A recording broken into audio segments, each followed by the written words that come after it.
IMF کے ساتھ تمام معاملات خوش اسلوبی سے طے پا گئے ہیں۔ وزیر خزانہ محمد اورنگزیب نے خوشخبری سنا دی۔ کہتے ہیں معیشت استحکام کے بعد ترقی کی جانب گامزن ہے۔ پالیسی ریٹ میں کمی سے کاروبار سرگرمیوں میں اضافہ ہوگا۔ معاشی سرگرمیاں بڑھنے سے روزگار کے مواقع پیدا ہوں گے۔ وزیر خزانہ کا کہنا تھا کہ مہنگائی کی شرح میں مسلسل کمی کے رجحان سے عوام کو ریلیف ملنا شروع ہو گیا ہے۔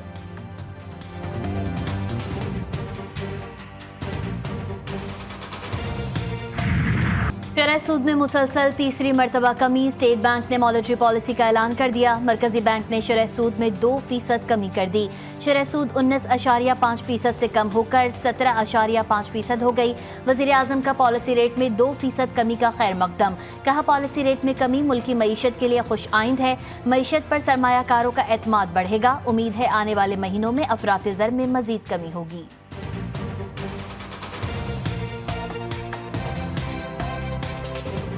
اس کیبنٹ کی میٹنگ کا آغاز ایک اچھی خبر سے ہے کہ ہمارا جو پالیسی ریٹ جو ہے اس میں 2% کی اسٹیٹ بینک نے کمی کی ہے۔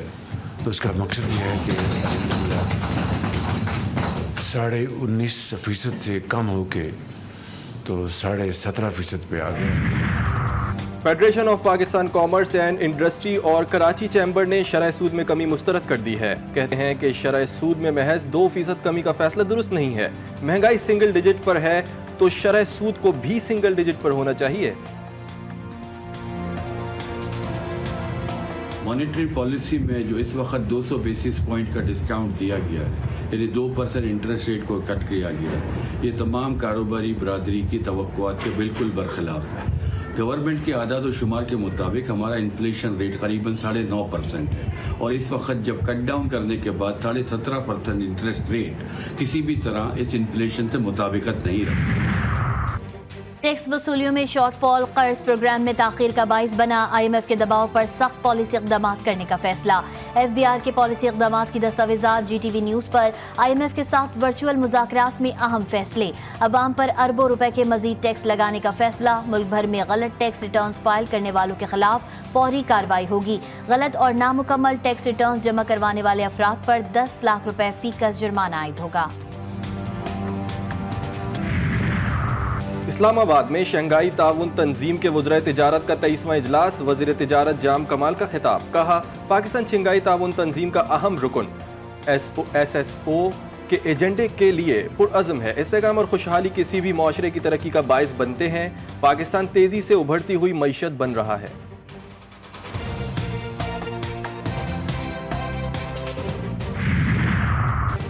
وزیر اعلیٰ خیبر پختونخوا سے پشاور میں تعینات افغان قونصل جنرل کی ملاقات۔ علاقائی امن و استحکام، صوبے میں مقیم افغان شہریوں کو درپیش مسائل پر تبادلہ خیال۔ باہمی دلچسپی کے امور بشمول تجارت کے فروغ سمیت دیگر معاملات پر بات چیت کی گئی۔ الیمین گنڈاپور کا کہنا تھا کہ سرحد پار لوگ لسانی، مذہبی، ثقافتی اور انسانی رشتوں میں بندھے ہیں۔ دہشت گردی کے خلاف جنگ سے دونوں اطراف کے لوگ مشکلات سے دوچار ہیں۔ وقت آ گیا ہے علاقے میں پائیدار امن کے لیے سنجیدہ کوششیں ہونی چاہیے۔ قونصل جنرل حافظ محب اللہ نے کہا پاکستان خصوصاً خیبر پختونخوا نے کئی اشروں تک افغان مہاجرین کی مہمان نوازی کی ہے۔ ترقی کے لیے امن و امان بنیادی ضرورت ہے۔ دیکھیں ماحول کس طرح گدلا کیا جا رہا ہے۔ آج CM KP کا بیان آیا ہے کہ ہم خود جو ہے افغانستان سے مذاکرات کریں گے۔ یہ فیڈریشن کے اوپر ڈائریکٹ حملہ ہے۔ کوئی صوبہ جو ہے وہ کسی ملک کے ساتھ ڈائریکٹ مذاکرات نہیں کر سکتا۔ یہ کنٹینیوشن ہے اسی خطاب کی جو انہوں نے آج سے 4 دن پہلے جو ہے جلسے میں کیا۔ کوئی صوبہ براہ راست کسی ملک سے مذاکرات نہیں کر سکتا۔ وزیر اعلیٰ خیبر پختونخوا کا بیان زہر قاتل ہے۔ وزیر دفاع نے الیمین گنڈاپور کا افغانستان سے براہ راست مذاکرات کا بیان وفاق پر حملہ قرار دے دیا۔ قومی اسمبلی اجلاس میں اظہار خیال کرتے ہوئے خواجہ آصف بولے شیر افضل مروت نے جو باتیں کی وہ بھی اچھی ہیں، سیاست میں برداشت کا لیول کم ہو گیا ہے۔